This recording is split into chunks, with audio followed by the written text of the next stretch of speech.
в лаборатории СВФУ исследуют наследственные болезни, что в будущем позволит предотвращать многие патологии еще во время беременности.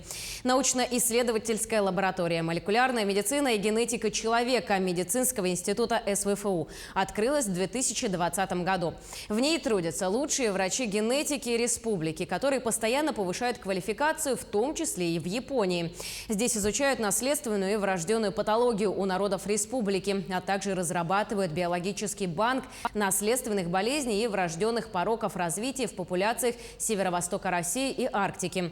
Лаборатория тесно сотрудничает с ведущими японскими учеными. В рамках этого сотрудничества у наших генетиков есть возможность на базе ведущих лабораторий мира проводить исследования и диагностировать ранее неизученные в республике болезни. На научный проект «Геномика Арктики» ежегодно выделяется 53 миллиона рублей.